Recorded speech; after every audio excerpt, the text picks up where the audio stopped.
न सद्वासद्यदपि परमं वेदवातन्न वेद यत् सत्यं तन्न खलु कुशलैश्छिद्यते तर्कबाणैः द्वैताद्वैतात्यखिलमतिभिर्यत्पदं सेव्यते तत् वन्दे चेतो विलयनिलयं शारदापादपद्मम् साङ्ख्यं योगं पशुपतिमतं वैष्णवं वा यथेच्छं चार्वाकं वा भवतु हृदयाह्लादकं सज्जनानां यत् सत्यं तत् प्रमितिपथगं स्वप्रकाशं वरेण्यं दद्याच्छौख्यं जगति सकलं दर्शनं शारदाया.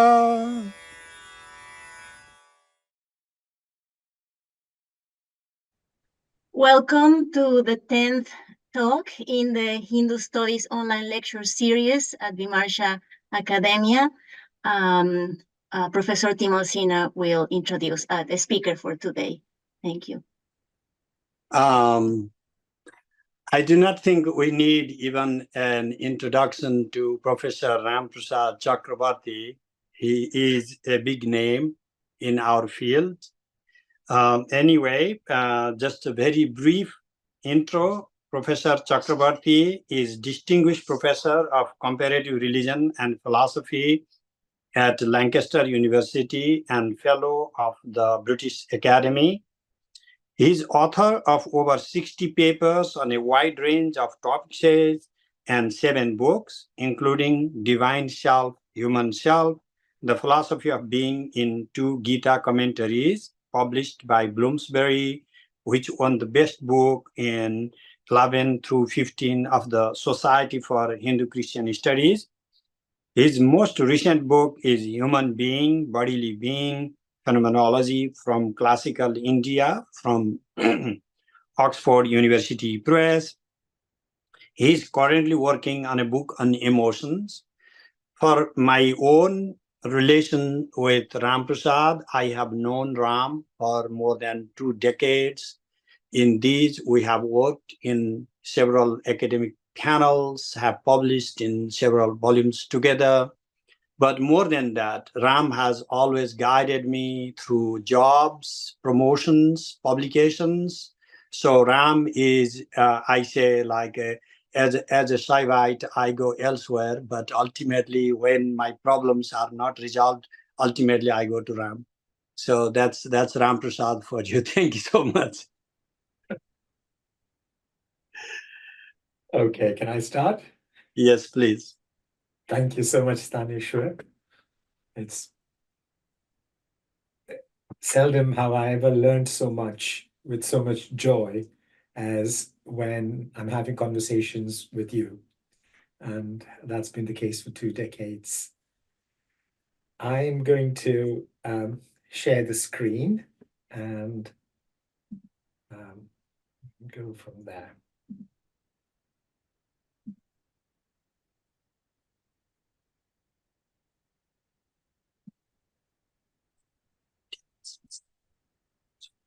Is that clear? Yeah.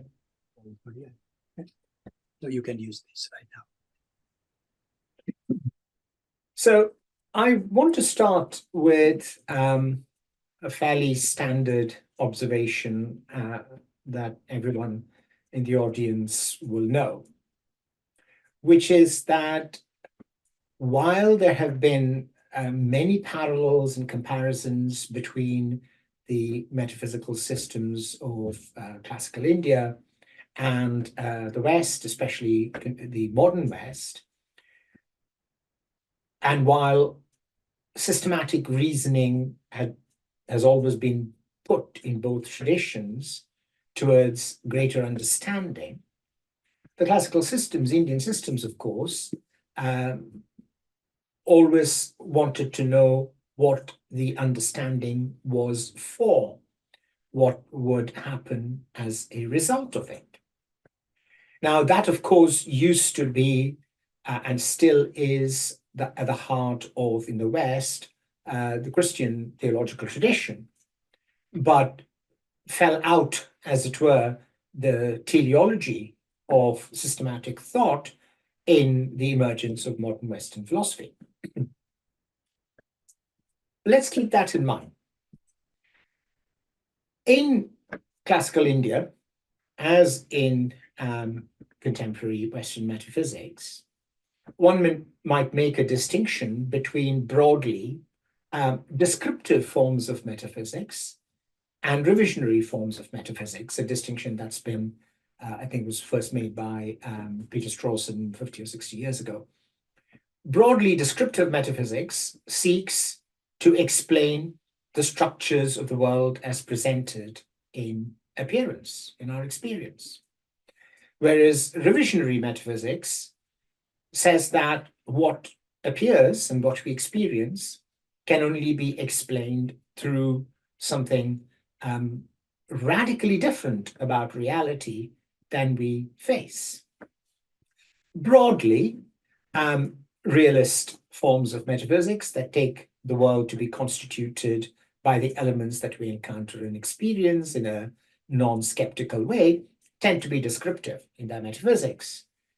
Whereas revisionary metaphysics do tend to want to go beyond, and often in the West have tended to be associated with various forms, say, of idealisms and other forms of non-realisms. In classical Indian systems, of course, we would expect that the Theravada interpretation of the Buddha's teachings, Nyaya, Mimamsa, tend, on the whole, to be committed to ever deeper forms of description, taking understanding to lie in going beyond, but not other than, the world as we see it, just understanding it in an ever more fine-grained manner. Whereas, of course, the Mahayana systems, and of course, famously, Advaita Vedanta, tend to want to have a radical re-envisioning of what we take the world to be. Now, if we turn to these kinds of revisionary metaphysics, in particular, let's take up Advaita, because that's the contrast I'm going to make right now. The revision is seen as something extremely daunting, as something that needs to be a complete reworking of what the apparently individual seeker takes to be the structure of reality, the structure of self, the structure of the world. So when the call is given in the Brahma Sutras of Atato Brahma Jignasa, when now, therefore, the inquiry into Brahman, it is understood that that inquiry is going to be undertaken on the basis of a particular faith commitment, that the world isn't as we take it to be, and that there is only eventually going to be a transformation of consciousness, which has to be so radical that everything in the world is discarded, is given up. So the philosophical part of inquiry, and together with all the other kinds of spiritual disciplining that comes with it, is to do something dramatic and radical and utterly, literally inconceivably different from what we take the world to be. When we turn to the Pratibhijna, in particular, I'm going to just talk about Abhinava today, it would seem to some extent that Abhinava also shares this approach, that we are mired in ajnana, a kind of non-knowledge, about how things truly are. So in our system, this system, knowledge, jnana, is the cause of liberation because of its contradiction of non-knowledge, which is instrumental to bondage. Oops, sorry.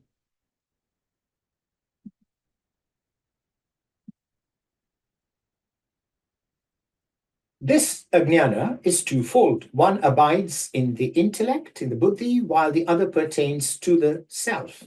It's paurusham, it's existential. That which abides in the intellect is a fundamental absence of certitude. Indeed, an opposite certainty about selfhood, as we know, that is to say, a certainty that the self is this individual, monadic, separate and plural entity, which is non-knowledge.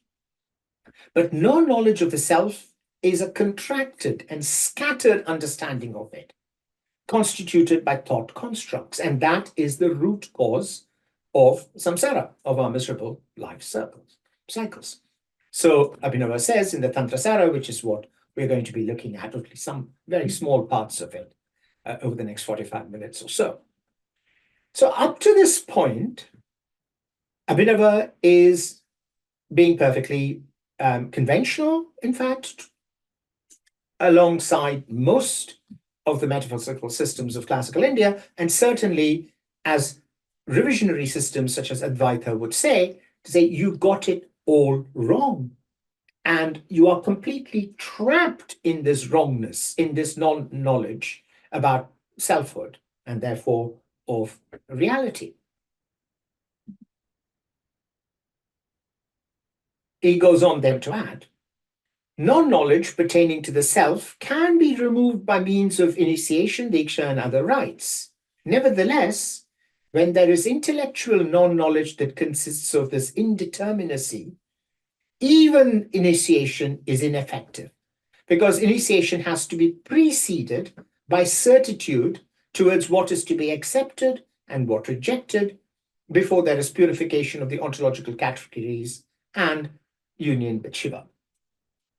That is to say, the realization of the universality of Shiva. Determinative knowledge, adhyavasaya, that is stable in the intellect is most important. So what he's saying is that you might embark on this project of literally self-discovery. But in order to even be able to do that, you have to be certain about what is to be accepted and what is to be rejected. So, and why is that such a challenge? Because what you think is to be accepted, that is to say the scattered sense of the self, its relationship to this world, all of these things which are so obvious are wrong. And you have to go past that. It is this indeterminacy that you have to move beyond.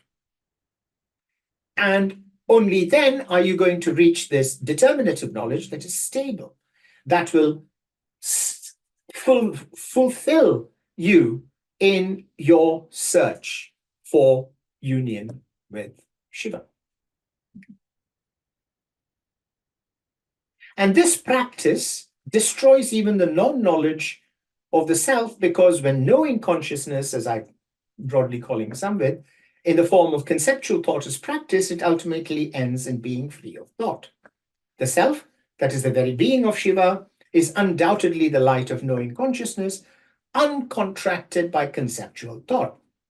Therefore, attainment of the knowledge of all things in all ways that is totally certain is to be sought. So this looks like your classic Vedantic undertaking, certainly Advaitic undertaking, right? It's saying that you are trapped, and it's the same as you would see, for example, in the Mahayana systems.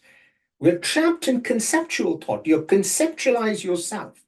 You have the thought of yourself as this individual, fragmented in this world, apart from it, a world that seems to lack the universal consciousness of Shiva. So you have to find this very a path. You have to embark on this difficult path that through conceptual thought you end in being free of thought, because thought is ultimately limiting.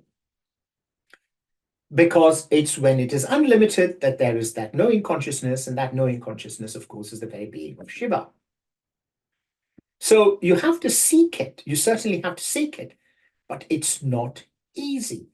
Everything you see, everything you encounter in your world, Abhinava is saying, is dauntingly other than the truth. That's why you're caught in endless lives, trying to live through a fundamental mistakenness about reality. So it is easy to be ignorant. That is Abhinava's point. And so far, his point is consistent with all revisionary metaphysicians of classical India, because they have this job. They're telling people what you take the world to be, what you take yourself to be, is all wrong. And it's not easy because to see beyond that, because any thinking that you do is conceptually constructed. And the very conceptuality through which you think about the world as you encounter it traps you in it. It's very difficult to get past it.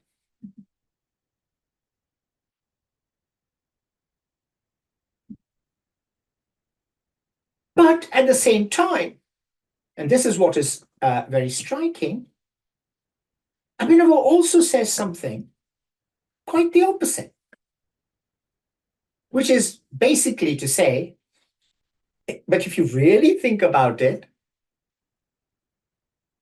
and understanding, it is obvious what reality is. It's intrinsic to you. So suddenly this is a flip. So later on, he turns around, after telling you how difficult all of this is, he says the world is indeed made of consciousness. It is a locus for the distinctness of sentience. That consciousness, this is a very complicated concept, of course, that consciousness is the world in reverse. The act of holding the reflection, therefore, belongs to it. So between consciousness that looks at the world and the world that is looked at in consciousness, there is no difference. The world is only the reflection. It has a certain structure, it has a certain plurality, it has certain internal features, but at one and the same time, it is also simply consciousness as it is seen in and by consciousness. Now, in different places, in other texts, in the Tantra Loka, for example, as Lorila Banyaki has very powerfully argued in a recent book, Abhinava uses other techniques, for example, of the distinction between light and touch, and so on. In this text, actually, he does not use the notion of Vimarsha, as it happens, ironically, for a talk on this platform. But the thinking behind this, because the Tantrasara is supposed to be simply an essential statement of his position, is clear enough that at one and the same time, as with the gaze and the reflection, there is a difference in phenomenality and there is a non-difference, because there is nothing in the reflection which isn't already in the gaze. So that is how the world is. The act of holding the reflection, therefore, belongs to consciousness. And that intrinsic nature, not of you, the Supreme God, which is immanence, making up the world, the self of the world, the Vishva Atmaka, cannot be without reflexive awareness. For the essential being of consciousness cannot lack reflexive awareness. This is because if it were not reflexively aware of its own self, it would in fact be insentient. And this reflexive awareness is not symbolic. It is not simply by convention, but inseparable from what is just the intrinsic being of consciousness. So now he's saying, look, what is the one thing that is unquestionable? What is the thing where you are the most inside of reality, as it were? It's the reflexivity of your consciousness. That is the locus That is the foundation of reality. This must be obvious. How can you have a world which is other than consciousness? Consciousness is the only way in which the world, the reality of who you are and what the world is even possible.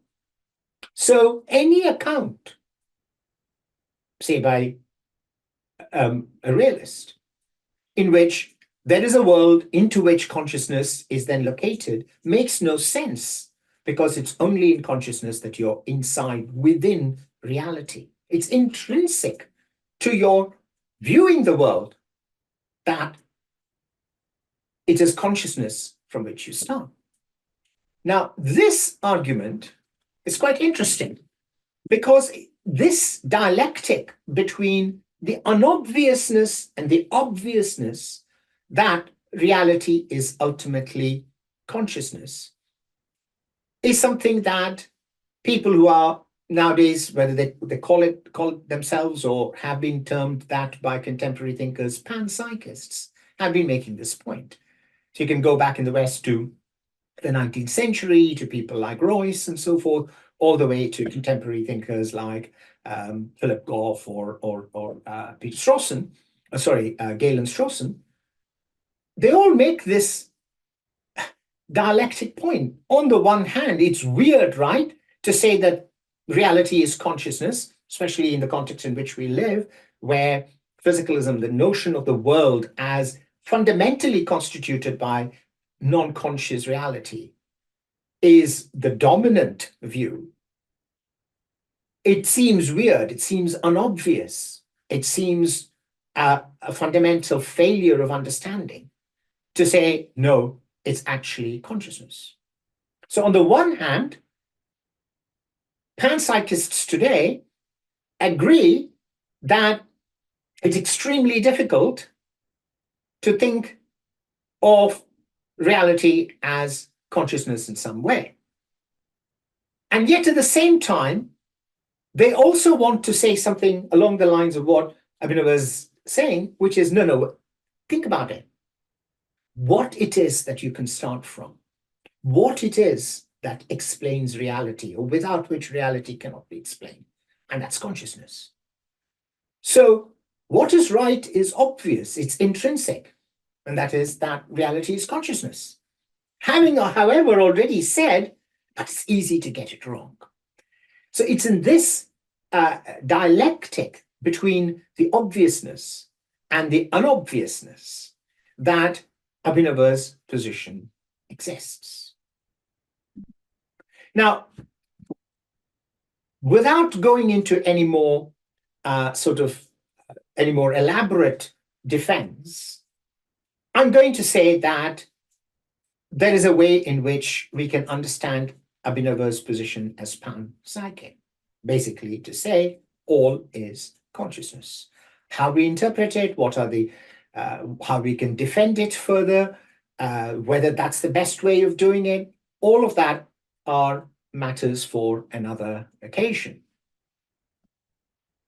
I'm going to start by saying everybody who has ever thought of a commitment that could be called panpsychism have these minimal commitments. Whatever is defined as reality is constituted fundamentally in some way or another, in the further meaning of fundamental, by what is broadly understood as consciousness. Consciousness is minimally sentience, a presence that is reflexive to its own occurrence. That's the very definition of consciousness.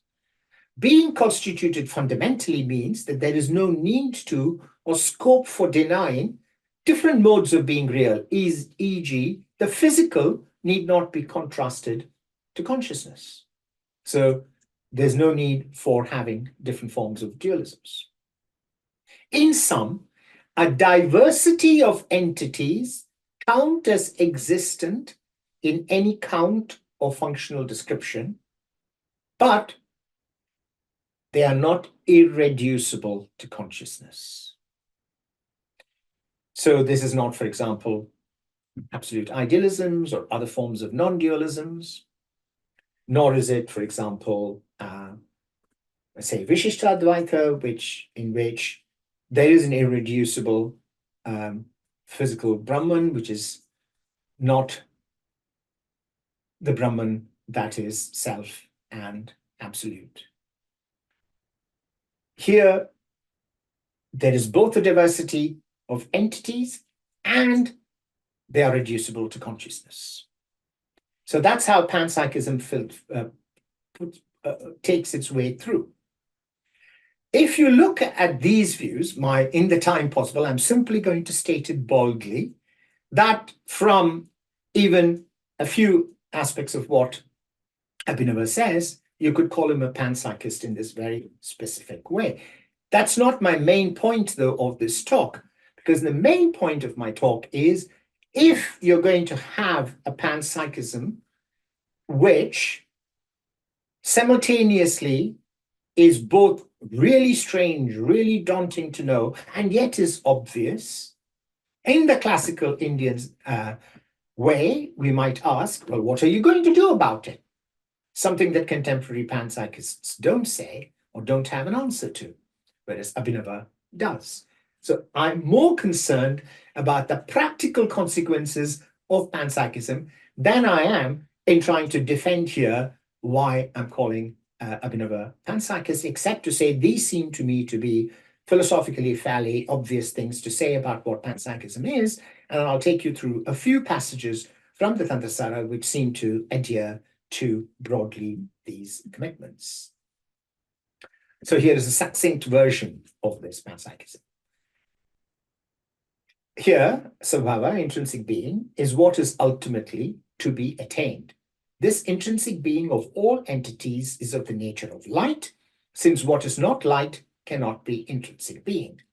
Furthermore, there is nothing other than light, light of course being a trope of consciousness. No other intrinsic being can be within that light because there is no duality in its intrinsic being. Time and space cannot cause its division because they too have light as their intrinsic being. Light is only one, and it is consciousness, knowing consciousness. Consciousness is of the nature of lighting objects. All agree on this. Do they? Well, anyway, Abhinava is in a way allowed to at least come into this discussion with several hundred years of the habit of talking about consciousness as light in the classical Indian traditions. This light is not dependent on anything other than itself. Being lit is being dependent on another, since being lit requires another light. Without any other light, there is only the one independent one. Since due to its independence, it is not limited by space, time, or form, it is all-pervasive, eternal, its intrinsic nature is omniform and formless. This, of course, no one else agrees on. So Abhinava starts with saying, broadly, here is the context in which we all take consciousness to be of the nature of light. But think more about this. What else is there but light? Because what is lit is dependent on another. It requires another. And that requirement is for the light, which is consciousness. And all things that are lit by that which lights, which is the one independent. That is to say, which does not depend for anything else to light it. And that is consciousness. So there is only consciousness and there is only one consciousness. And if there's only one consciousness, all things that are lit are always pervaded by this light. How he claims it is eternal is another question we can't go into here. Its intrinsic nature is omniform because, of course, all forms of things take on the light. And it is at the same time formless because the light, which is independent of all the things it lights, is not of the shape of any of the things it lights. So at one and the same time, it's both sarvakara and nirakara. So now, in this very quick way, of course, in other texts and other compositions, because of course Abhinava is one of the most voluble people for whom so much text exists, he develops this in many elaborate ways and defends it in many elaborate ways. But it's the quickness with which he goes from a particular understanding of consciousness in terms of its intrinsic luminosity to saying, when you think about it, there can be only that luminosity, there's consciousness, and there can be only one consciousness. There is nothing fundamentally, structurally different between the tree being lit, the star being lit, the tiger being lit, and the grass being lit. Therefore, the only thing that's doing all that lighting is consciousness. So there's only consciousness, there's only one consciousness. So then he goes on to say, the world, which contains myriads of subjects and manifold objects of experience, is a self-expansion of God. Of course, that's a further theological commitment. Shiva is, as it were, the supreme universal in the form of the supreme light. But the content of the world is given by ontological categories. Importantly, Abhinava points out that the universal light of constitutive consciousness, Shiva consciousness, contains such ontological categories as the material, Prithvi, which has the form of hardness, heaviness, grossness, and so on. So clearly, and this is where even today panpsychists struggle, but seek to show that there is no denial of the material world, the physicality of the world. It's entirely consistent with consciousness being the fundamental reality. So Abhinava also has that. He says, look, all the ontological categories, including the materiality, which has the qualities of hardness, heaviness, grossness, and so on, which, as it were, in consciousness seem to us, in conceptual thought, to not be conscious things. That is not conscious because it is hard and heavy and has gross form. And he says, no. These are lit in the universal light of the consciousness that constitutes it. That is, of course, Shiva. Arguably, again, there is another very, very crucial point to make. Can there be a panpsychism which is not also theological? So let's park it again for a moment. And whether we call that panentheism or whether we simply say this is theological panpsychism are all very interesting points. And I think there's, as always, there's much more to say to learn about Abhinava than we have learned so far.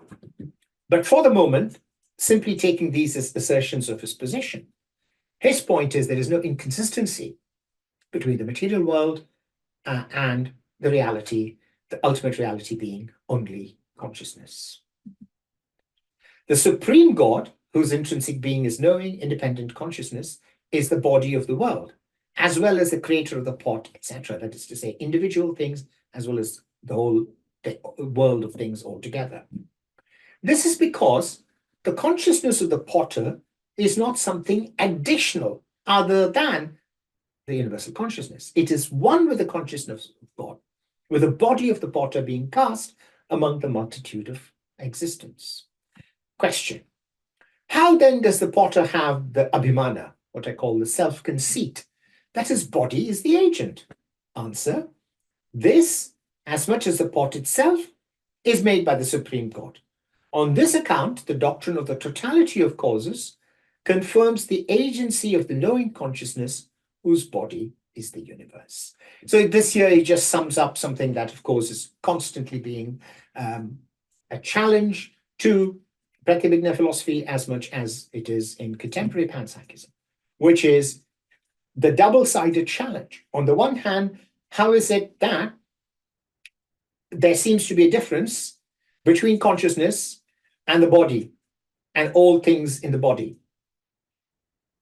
The other thing is, why does there seem to be a plurality of consciousness and not the consciousness that is pervasive of all?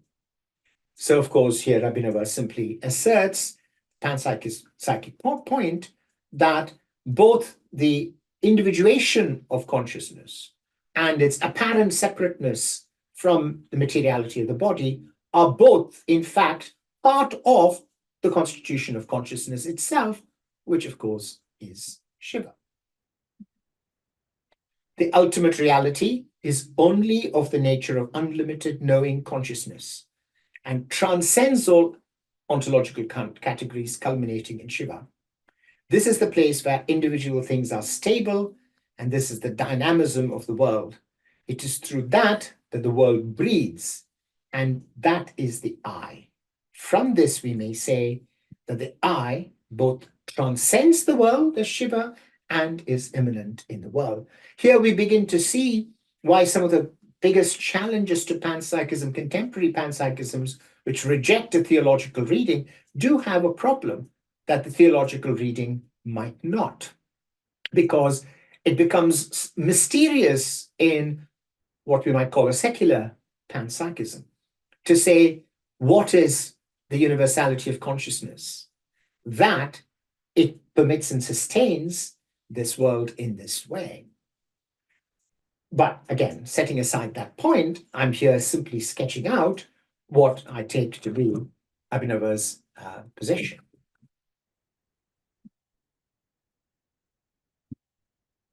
So, all of what we have said is caught in this dynamic. On the one hand, Abhinava is saying, this is difficult. We don't see it this way. You don't see it this way, you, my audience. And yet, he also wants to say, think about it, and you find the obviousness of the universal constitutive consciousness. Okay, so in this dialectic of what reality is to consciousness, what can be done? So what are we going to do? How are we going to get to that? How do we get over, if it is obvious enough to get us going towards a commitment to panpsychism, how are we going to overcome the unobviousness of it, the weirdness of it, the challenge it faces to what we take to be knowledge, the very structures of our conceptual thought? What are we going to do? How are we going to go beyond that? And of course, here he faces a particular paradox. In a different way, the Advaitins face it too, and it would be worth comparing that in another context. So this is what I call the paradox of means. What can be done through upaya means with a supreme God that is self-luminous, and that's one's own self? You've already said, it's obvious. All this is Shiva, including the one saying this and listening to this. If that is the case, what are we going to do to get past what is unobvious to us? What are we going to do about our non-knowledge? What is it that is non-knowledge here? Because it's already all truth. It cannot be the attainment of one's intrinsic being, that is, since that is eternally present. The consciousness that seems to be individual here is by definition, the one consciousness. So it's not like it's losing its individuality. It never was individual. It cannot be what is made known of Shiva, because Shiva is self-illuminating. By definition, God is self-illuminating. If all is consciousness, all is already consciousness.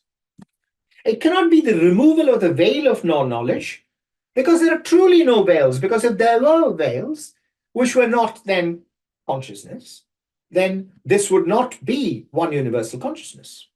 You wouldn't have the monistic Shiva. It cannot be an entrance into that Shiva, as, for example, in some forms of qualified non-dualism, you would say, there is a relationality, but there's also a difference. It cannot be that, because there is nobody separate to do the entering. If then there is no proof of anything separate, whence the means? Why? What can you do now? We can sit here saying, oh, it's obvious. Oh, but I'm not sure. You can go back and forth. What can you do? So this, of course, is the question that contemporary secular panpsychists don't ask. They oscillate between the weirdness and the obviousness of the universal truth of consciousness. But Abhinava in the classical Indian tradition says, well, so how are we going to break out of it? What are you going to do with this place where you oscillate between non-knowledge and the obviousness of knowledge? That is, there is only one reality, he says, that is just consciousness, undivided by time, unsplit by space, unaffected by contingent attributes, unrestricted by forms, not indicated by words, not manifested through the attainment of knowledge. It is a cause of the attainment of one's intrinsic being. It is the reality which is the independent, condensed bliss of the I. The world is reflected inside, within me. The one who firmly and always discerns this in absorption in the Supreme God is not dependent on any means. You don't need to do anything. Such a person is not restricted by practices such as chanting sacred syllables, prayers, meditations, observances, and so on. So one answer might be, if you're caught in this oscillation, perform discipline. Through mantra, puja, dhyana, charyas, do all of the things that will prepare you to the consciousness that is in this individuated place. It will prepare it to become more, and to thin its veil of ignorance. That veil which doesn't exist, but is simply self-caused, self-taught. But, says Abhinava, those practices are in fact just slow, clumsy ways of doing anything about it. What really needs to be done is just the self-awareness of the I. Again, yes, that seems obvious, but no, it doesn't seem easy. How does this work? So in chapter 4 of the Tantrasara, Abhinava argues that one embarks with instruction by a teacher of the study of the sacred Shaiva texts, otherwise you wouldn't even be doing that give guidance on the attainment of the knowledge. So you need the teacher, you need the guru, you need the agamas. This enables the seeker to reason on the real, Sattarka. So this becomes the important thing. In order to gradually refine thoughts, which are, of course, conceptual constructs, the ones that already keep us trapped in apparent individuation. This refinement is requisite for entering one's intrinsic nature. Of course, having said you cannot enter, he uses it here again, but of course he uses it in a certain metaphorical way. This is more interesting.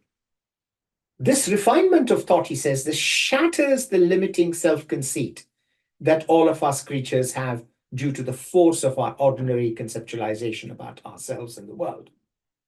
So you refine and you refine and you refine. So the metaphor is that you kind of take a pot that seems separate, and you keep on working away on its thickness until it gets to the point where it just breaks apart. That working away, metaphorically speaking, is the sustained reasoning on the real, Sattarka. That is what you should do. When you're caught in that oscillation where intellectually you can see what is obvious about the universality of consciousness, but at the same time, you're caught in the conceptuality that traps you in the non-knowledge of you as monadic, as individuated, as separate from other consciousness and separate from the world. How do you get past it? You keep on reasoning, you keep on reasoning. But, he asks himself, a doubt. If this is so, will the ultimate truth not merely be in the form of a concept? So you're keeping on thinking. Is the refinement of thought not for the purpose of arriving at some supreme, dazzling, brilliant thought, but a thought nevertheless?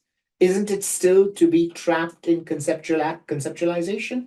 And is that not a paradox? Because, of course, you've already said conceptuality is what keeps us in non-knowledge. No. Thought attains its object by merely removing the mantle of duality. whereas the ultimate is everywhere omniform and self-luminous. Conceptualization of thought neither serves to support nor to refute it. So again, the metaphor here is it's like a mantle and you throw it away. The light is always the light. When the mantle is thrown away, that separation between the light within and the light outside goes. But his point is the conceptualization and thought, it neither serves to support nor to refute it. So having said, think about it, isn't it obvious that consciousness is the one universal truth? He says, well, in itself, holding that thought isn't going to transform consciousness and make it lose its duality. It has to be done not as an end in itself, not as the triumphant publication of a paper in which you refute all comers and establish the truth of panpsychism. No. What it does is it wears down the way conceptuality works. The conceptualization in itself is not the point, because consciousness is consciousness. We've already seen that. However clever your opponent is, say, who's a realist, he's not going to change the fact that there is only universal consciousness. So conceptuality is a practice, not in itself the goal. It won't lead you there. It does something along the way. That's the way in which it is a means. The role of the teacher is the investigation of the agamas.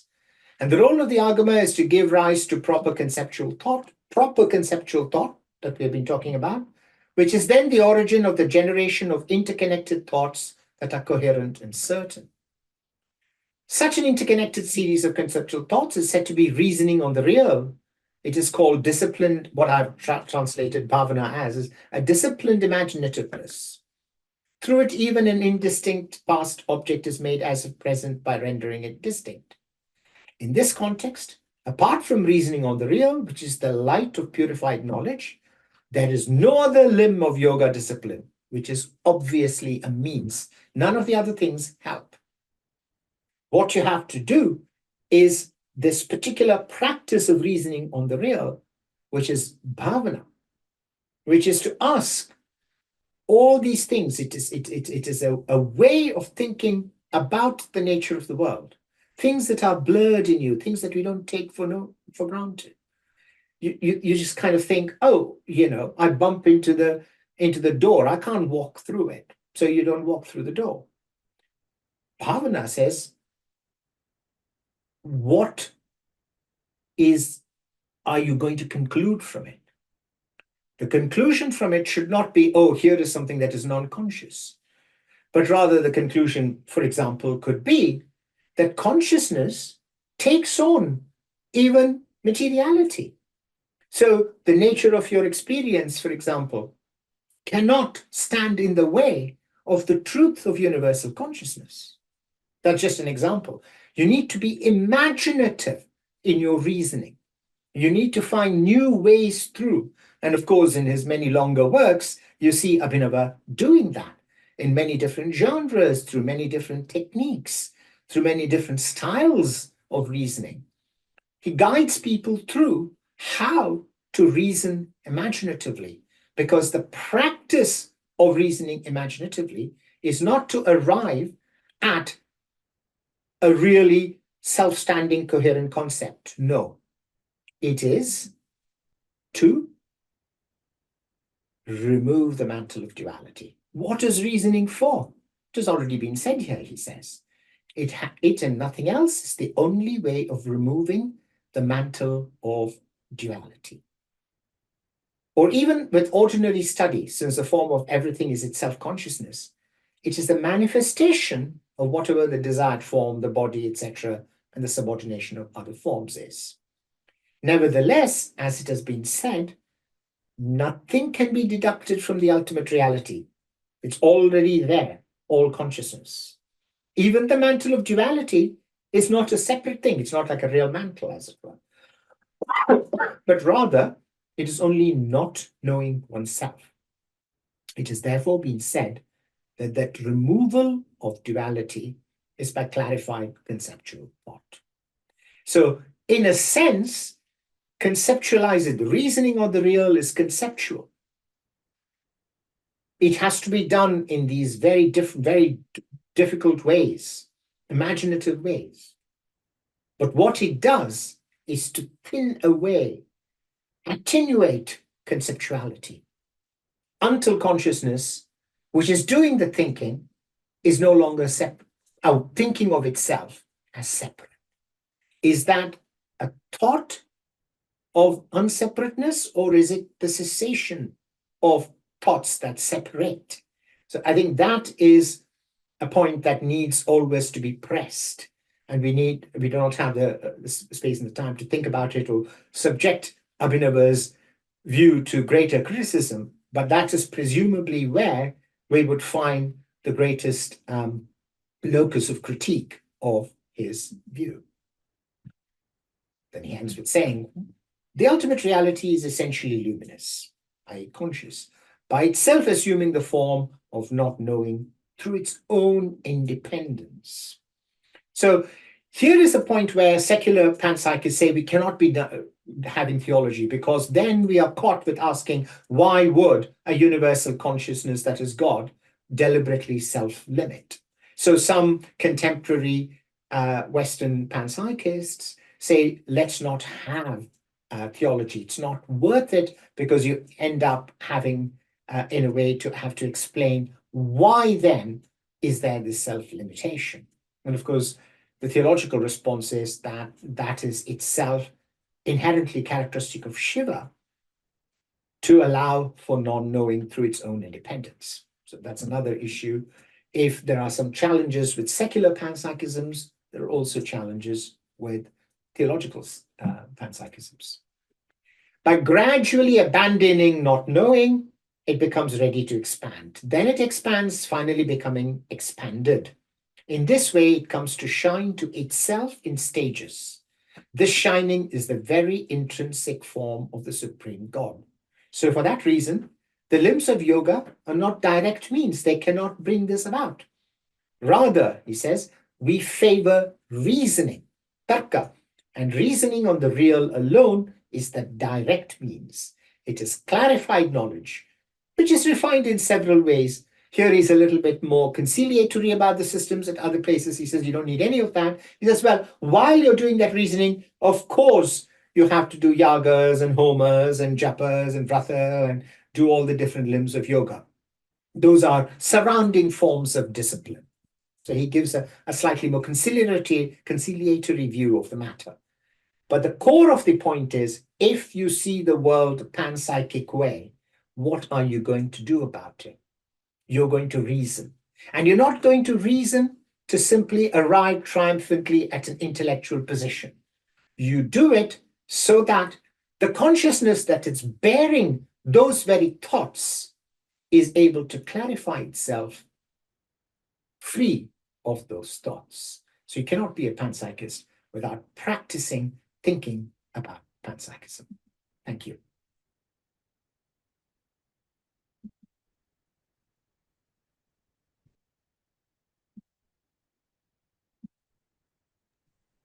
Thank you, Professor Prasad. So this is the moment where you can either write your questions on the chat or raise your hand to ask a question. Sorry, I'm trying to come back. I think there is already a question in the chat by Anouk. Yeah, sorry, 1 second. I'm still sharing, aren't I? I haven't, I've just stopped sharing and then.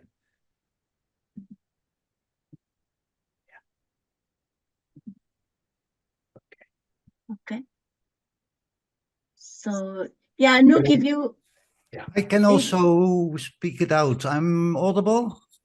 Yes. Okay. I had two questions, because especially panpsychism is really, I think a lot about it. I have encountered two other concepts. One is pandeism. Why not call it pandeism, as conceptualizing the absolute as Shiva or Brahman? And there's a second question, there's another word, why not calling it Panentheism, as the phenomena happen as an intrinsic part within the greater absolute? Well, I have no time enough to answer why I've taken the decision. All I can say is, I think all of these terminologies are merely sort of heuristic devices for us. We can call them in different ways. We cannot make that itself the focus of a better understanding of Abhinava. We can call his position in different ways, and we can arrive at different aspects of it.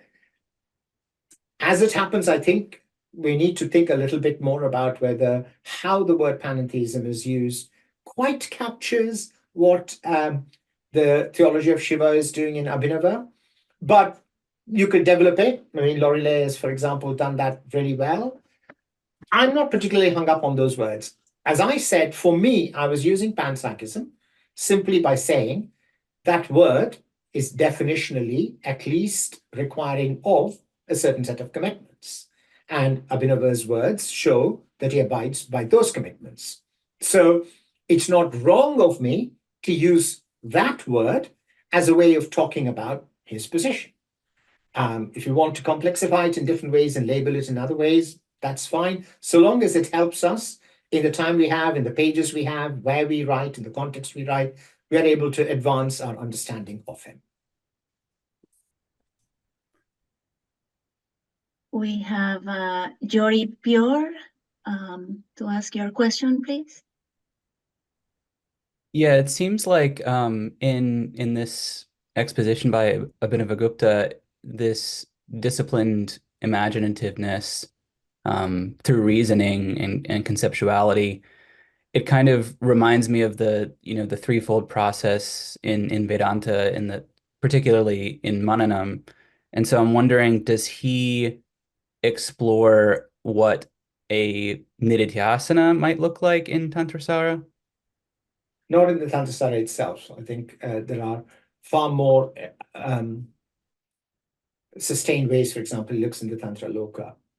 And I think it's actually a very interesting question that's worth looking at. I've written on Advaita on Shravana Manana Nididhyasana longer years ago than I care to remember. But it would be very interesting to see, because Abhinava is quite skillful, and we don't know the exact reasons and context of whether particular texts were available to him, what was the language, whether he was deliberately choosing not to use certain words, why he was absorbing certain words. There is no systematic way in which he compares that. It's worth our while comparing it, but also we need to locate it within the framework and the demands that Advaita would make versus what Prativina would make. So I think it's worth looking at it. Functionally, certain kinds of things always have to come back. This is what I was saying way back in that book, Knowledge and Liberation in Classical Indian Thought. The thing is that we are faced with that conundrum that in the end, where does the philosophizing take you? It might be a really powerful argument, but it doesn't in itself bring about the transformation. Therefore, that kind of knowledge that comes through reasoning must be attended to by surrounding practices of cultivation, and in itself must also progress cognitively in a different way than we are doing here or in writing a book. That challenge is always there for all of these systems. And I think that therefore Abhinava faces the same challenge, even if he doesn't use it, structure it in this kind of tripartite way that the Advaitins do. Thank you. Ravi, can you unmute yourself and ask your question, please? Yes, I'd love to. So I have two. One might be a pretty straightforward definitional question, and one is a little bit more involved, maybe. In reading Abhinava, sometimes I wonder if he's saying that everything obviously exists within consciousness, and is therefore of the nature of consciousness. And then sometimes it seems like he's saying everything itself is conscious. I can't remember where it is. Maybe it's the Tantra Loka, but he talks about the ghata, the jar. And he says something like, if you look at the jar and you think the jar is insentient, then you are insentient. Something like that, kind of a playful thing about us seeing things as being conscious. And I wonder if that's an important distinction. I certainly don't see it being made a lot in sort of like the modern Western panpsychist. So I'm wondering, is that an accurate representation? And is there an important difference to be made between everything being in consciousness versus everything being conscious? Okay. Of course, you get all kinds of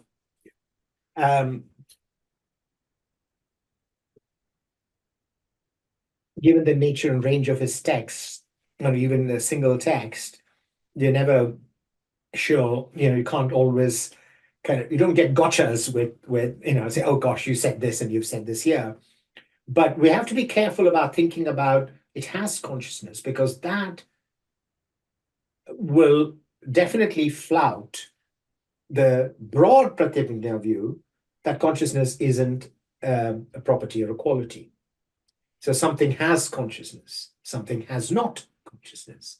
He uses that language exactly in a way to subvert this thing about, pots, are pots conscious or not? I mean, Lorelei has got lots to say on that. And I think there's a whole further sort of discussion to be made there. So my tendency would be to say everything is conscious, but there's also something that suggests that you might at least say it's in consciousness, because, as you were saying, theologically, Shiva is both transcendent to and immanent in the world. Therefore, how are you going to get that? Because the world is Shiva, we're all Shiva, but Shiva is not just us. So how are you going to do that? So that's always a theological challenge. So I think the tension might be the world is consciousness in a panpsychic way, and then to say the world is in consciousness, which brings that further theological dimension, which is strictly speaking beyond the realms of anything we can say. Well, what is Shiva if the world is in his consciousness? Is there more to Shiva than that? And now, say somebody like Ramanuja could say, well, yes, there is also this God who's beyond being, that Narayana who's not just Brahman.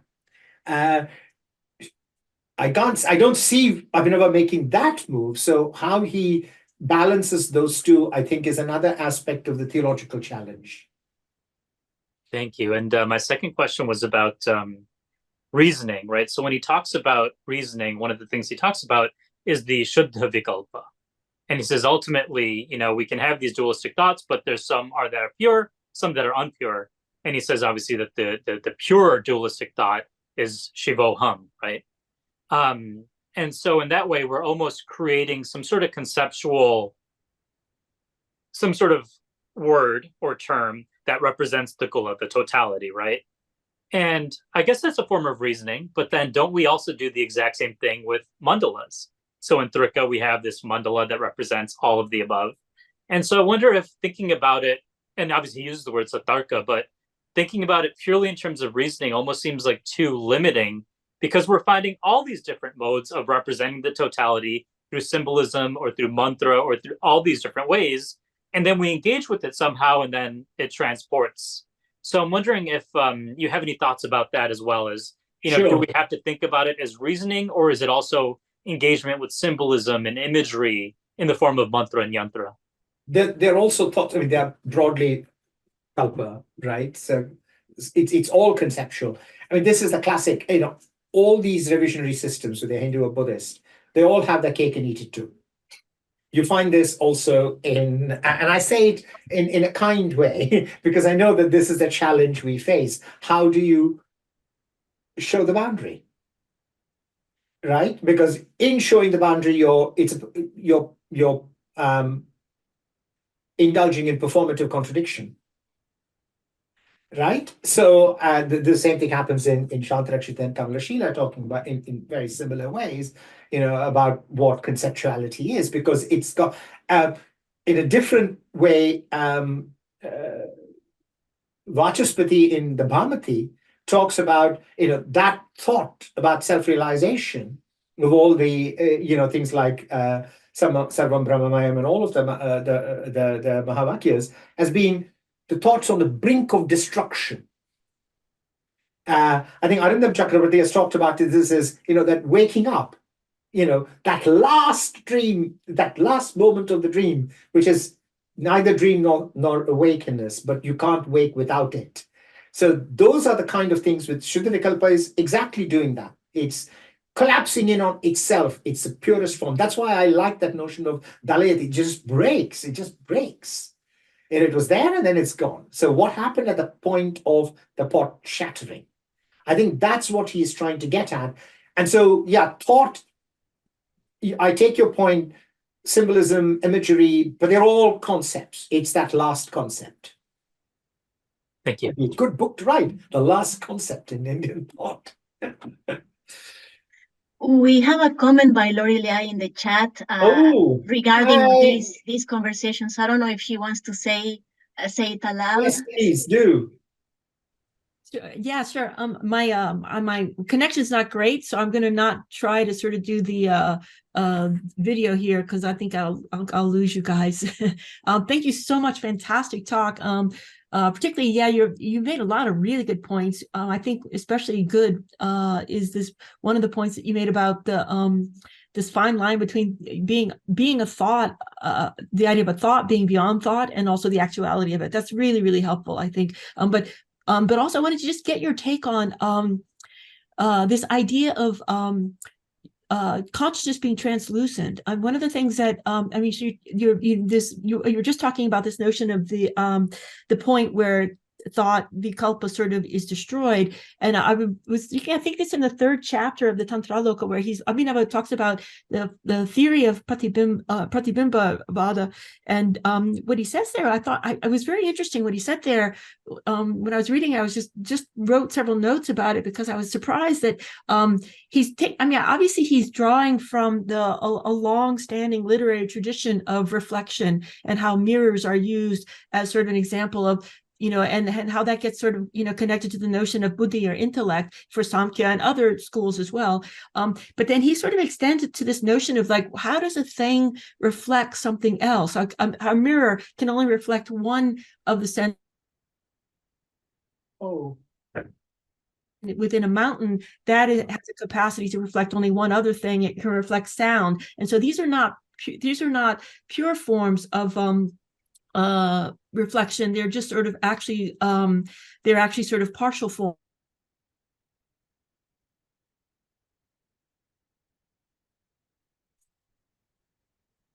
Crystal, being Sorry, you're keeping dipping in and out, I'm afraid, so we're kind of losing a bit. Yeah, the last thing we heard was it's partial reflection.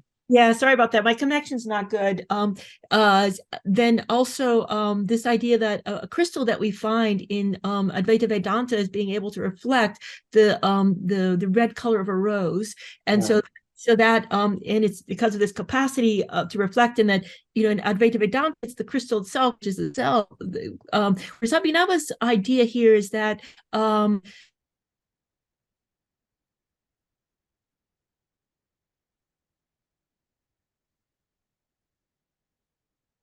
Can anyone else hear her? No. Exactly. You're on the very edge of the last thing I heard was the very interesting idea is. It was almost comical. That's the last thing I heard. Yeah.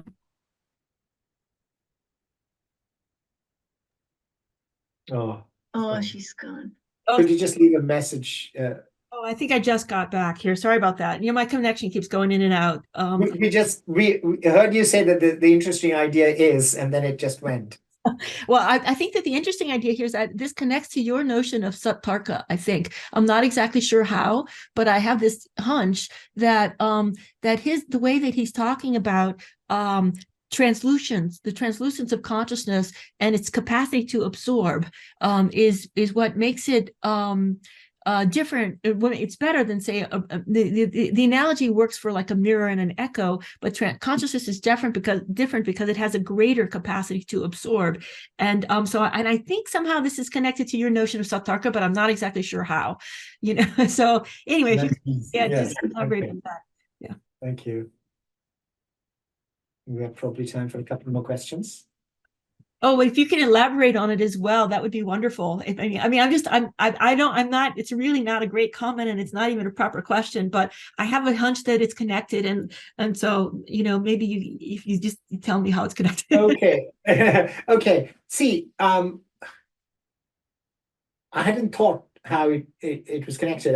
I was primarily thinking about this kind of way in which mirrors and the reversing and the echo and so on and crystals are all speaking to, I mean, in phenomenology, in people like Merleau-Ponty, we have this idea of the chiasmus, something that comes back in, something that curls in on itself. Seen one way, there are two things, but actually seen another way, you understand that there couldn't be that other thing without the first thing. So they kind of fold in.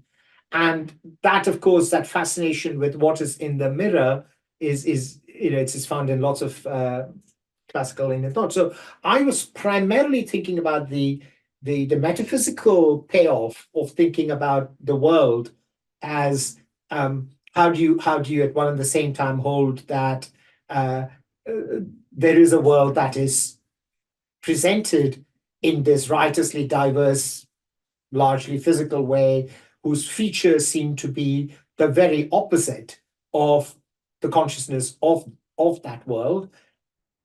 And yet at the same time, that world is in consciousness. So that way, it's very much like a mirror. The fundamental thing about the reflection is not you, and yet would not be there without you. So that's where I was getting at. I wonder where you might be thinking about, whether Sattarka works here, is what would it be, to carry on with this metaphor, to subject the mirror to inquiry? What is it to is it possible to reason yourself into the position of knowing that, I don't know, the mirror is going to have a particular shape to its beard because you're cutting it here? What is the relationship between the two? We do that without reasoning, because we take the two to at one and the same time be different and one. But Sattarka compels you to collapse that. It makes you reason all the time, be aware of the non-you-ness, the non-separateness of the you in the mirror. It's an elusive way of thinking through the point of non-thought.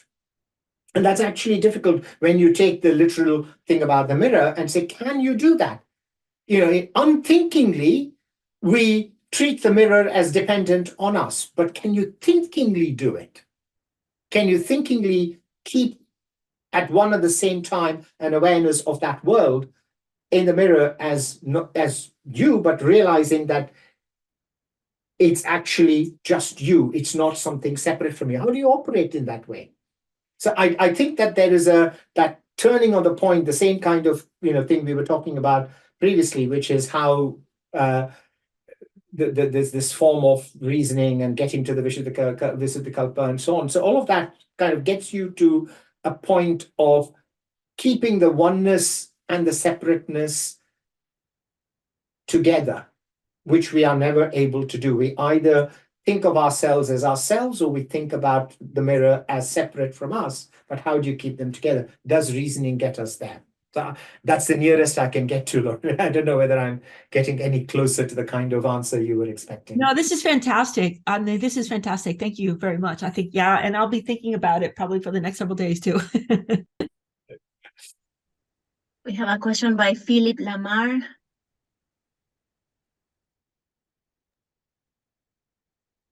Hello, everyone. Thank you so much for the wonderful talk.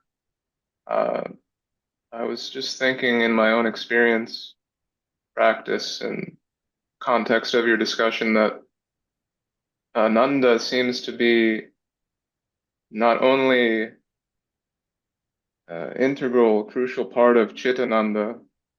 Seems to me Panpsychism seems to be mostly emphasized on this Chit aspect, but you were bringing up the question, where does the practice lead and how do we practice? And in my own practice, it's like the more that I'm able to repose in Ananda, or the concepts are digested, and then I flow into these states of reposing in Ananda, it not only gives me further motivation, but it also gives me like a clue that my reasoning is on the right track.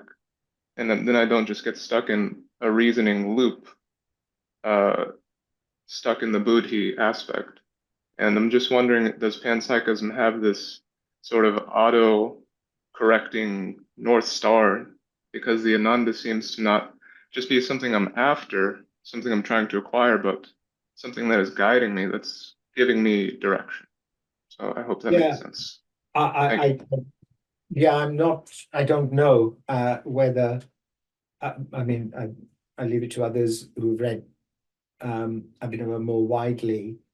What I will say is that there is a criticism of the notion of Ananda as motivational in Advaita by Nyaya philosophers, because Nyaya liberation denies that, the Advaitins taunt the Nyayikas saying that your liberation is to become like a rock, on your terms, which is to just lose consciousness. So Jayanta Bhatta has got this very interesting thing about happiness in practicing ways, because he says the problem with happiness is he has this phrase, Madhu Visha Sampraktannam, says, this is like rice, food in which honey and poison are intermixed. Because the thing with happiness is that it seems to help you motivationally, both in your practice and in your teleology. But what happens when you're not happy? What happens when you get happiness in things that don't help you? What happens when happiness waxes and wanes? Is happiness, in other words, a good enough guide and a good enough goal? Because is it not intrinsically something that is variable? You can't say, no, it is not, because of course that's what you're trying to prove. So you can't say that happiness is constitutively, ultimate and unvariable. Because for the Advaitin, as he says, you're trying to prove that that is what it is. So when you say that Brahman is Satchid Ananda, so you're trying to prove this. So we, on the other hand, the Nayayikas, can point to experience where happiness is constantly at the mercy of all kinds of exigencies. So is it a good enough guide? Is it a good enough goal? So it's quite an interesting thing. And it would be great for, clearly Abhinava also talks, as we saw, about the notion of Ananda. So it would be very interesting to know how he goes about that. I mean, of course, the Advaitins also then come back with, radical answer to that is to say Ananda is simply a way of